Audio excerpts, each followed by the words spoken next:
Hi everyone, today I'm going to talk about the knitted single stitch as it pertains to my pattern Modern Metro.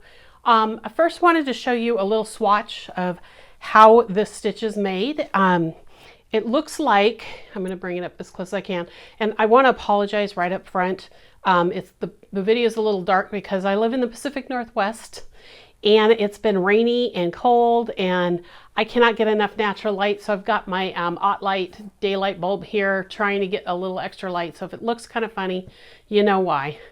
Anyway, this is all done in single crochet. I know a lot of people look at this stitch and go, that's not single crochet, but I'm going to show you how you can make a single crochet look like this, where it's got the chain showing on both sides of the stitch.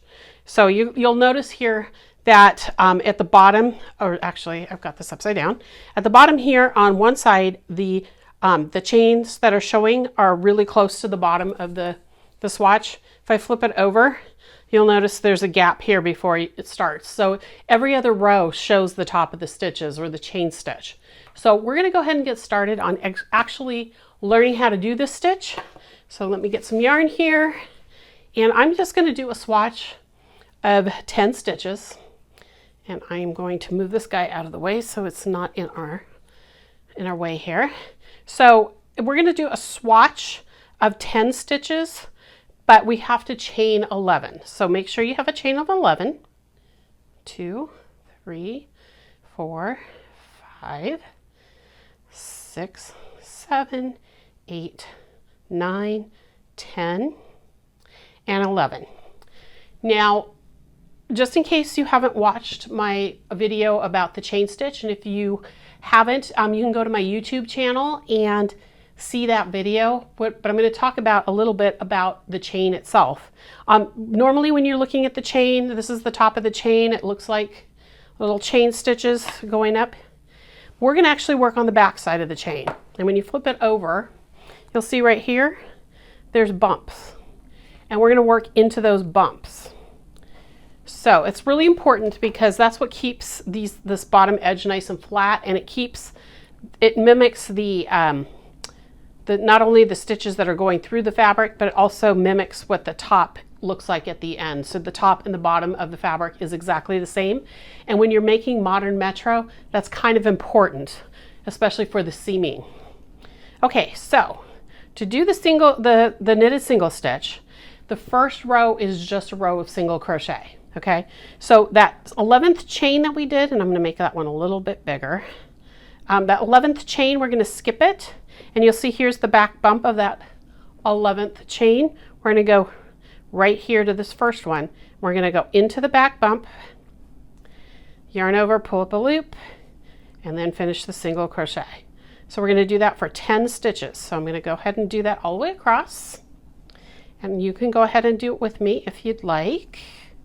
And I'm going to grab some more yarn here so that I don't keep dragging the cake of yarn over with me.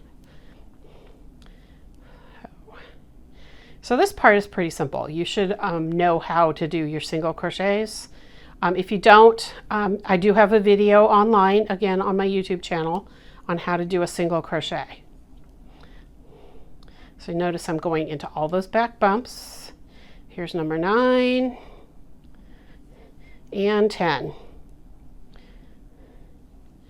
Okay, now you're going to always chain 1 and turn. That chain 1 this time is not only what we do at the beginning of the row to keep the stitches height correct, but it's actually used in this knitted single stitch, and we'll talk about that in just a minute.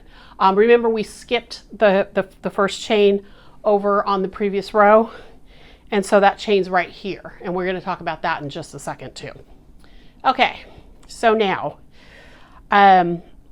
so we chained 1, we turned, we're going to skip the very first stitch. I know that's not what we normally do with single crochets, but we have to do it for this particular stitch. So we're going to start working in the second stitch, which is this one right here.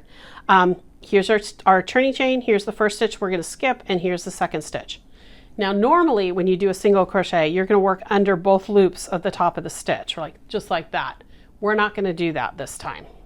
This time, if you look at the fabric, as you look up close here, right here underneath that top of the stitch, there is another loop right here. And I'm just going to grab it with my hook. You see that right there? That's what we're going to work into. I'm going to put this flat here for a second. And I'm going to bring the camera in just a little closer so we can talk about this again. Okay, so here's your turning chain, here's your first stitch, here's that rear bump. I call that the rear bump or the rear loop of the stitch. I like to call it a bump because it's more of a bump, but you'll see there's one right there, there's one right there, right there, right there, right there, right there, all the way across. Okay, so let me show you how we do this. So you're going to go into that rear bump. You're going to yarn over and pull up a loop just like you would for a single crochet, and then finish it off like a single crochet. Let's do that again in the next stitch.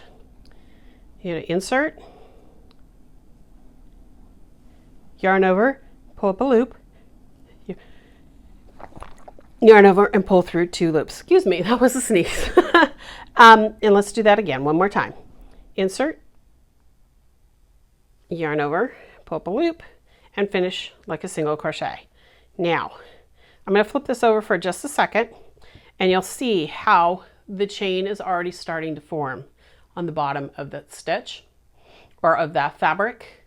So that is how we force the top of the chain or the top of the stitch to move forward, is by working into that rear bump. So we're going to work all the way across into those rear bumps.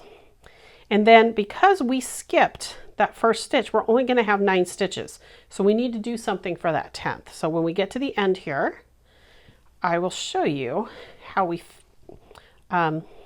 make that 10th stitch for the row so that our sides are straight. So let's see, that's 7. Oops, splitting the fabric. 8.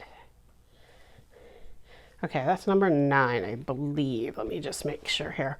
1, 2, 3, 4, 5, 6, 7, 8, 9. Yes. So we have 9 stitches there. Now, if I were to stop right there, bring this down so you can see. I'm going to move this out just a little. Okay, you'll notice right here that we're missing something. There's a stitch. This edge isn't even. So in order to do that, remember I said that the turning chain is really important? The turning chain is right here, and I'm going to stretch it out a little bit here so you can see it. Give me a sec. Okay, there we go. So that's right there at the edge of the fabric is the turning chain, and you'll see there's the front loop right here on top, and then the back, or the front loop is actually the smaller one in front, and the back loop is this bigger one. You're just going to do a standard single crochet into that that turning chain. So it's going to make the 10th stitch. It makes up for the stitch we skipped on this end, and it keeps the side straight. Now, one of the things I recommend if you're a new crocheter or if you have trouble keeping your end stitches straight with this particular stitch, I know that my beginners, even just regular single crochet, sometimes miss that last stitch on either end when it's even just a stitch.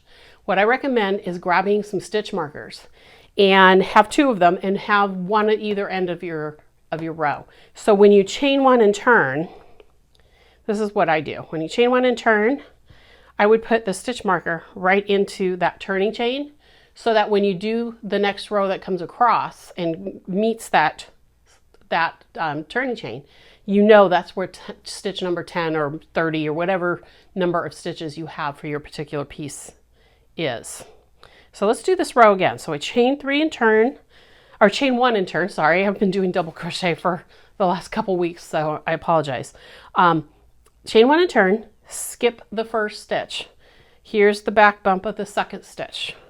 We're going to insert into that back bump and single crochet.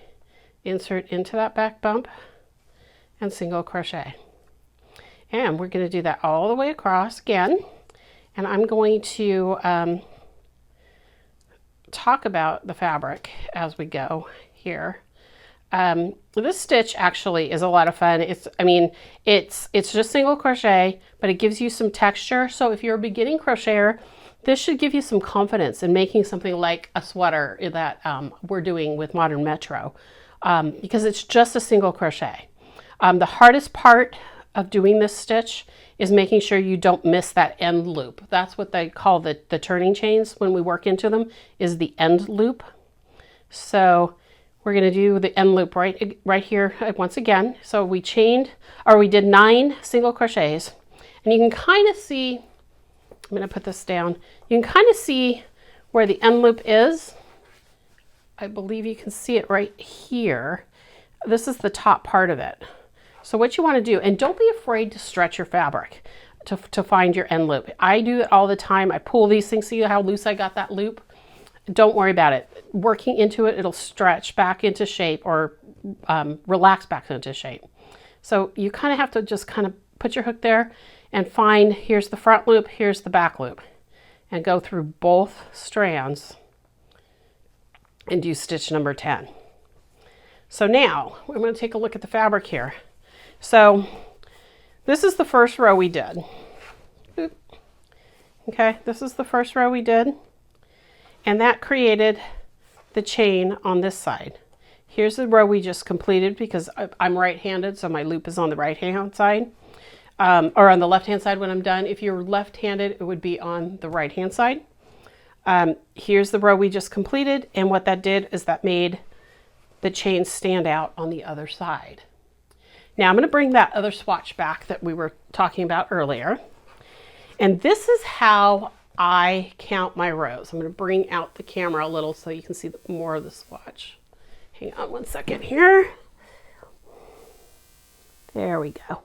Okay, so if we were to look at the swatch, the way I look at this particular stitch, it doesn't matter which is right side or wrong side. For the purpose of counting rows, I'm going to call the right side the side that has the chain closest to the bottom, instead of this gap right here. Do you see what I'm seeing here? This is wider here than it is right here. Okay, so I actually call that the right side. And even when I'm seaming things and I say right side, this is probably what's going to be at the bottom. Okay, so the way I count rows is I actually turn it to the wrong side. And when I turn it to the wrong side, I know this big gap is 2 rows, because row 1 is this bottom row, and row 2 is this row right here, and that's forced this chain to show up. So I don't know if that makes a whole lot of sense right now. As you're working it, you'll probably see it more, what I'm talking about. But this is actually 2 rows. So when I'm counting the fabric, or counting how many rows I've done, I count these big wide spaces between the chain rows here. So in this case I did 2, 4, 6, 8, 10, 12, 14, 16, 18, and 20 rows. Do you see how I count that? It makes it so much easier than sitting there trying to go, okay, this is 1 row, and then 2 row, and then 3 row. You know each one of these wide spaces is 2 rows. And the reason I do it on the wrong side in this case is because this little skinny gap is only 1 row. So I would be 1, 3, 5, 7, 9. You see how that works? And then there's a skinny gap right here, and that's row 20. So it's just easier for me to count by 2s. But just so you know, in between each one of these chains here is 2 rows, even on this side. In between this chain and this chain, that's 2 rows. So however makes it easier for you to count the rows, that's how I would do it. This is the basics of this stitch.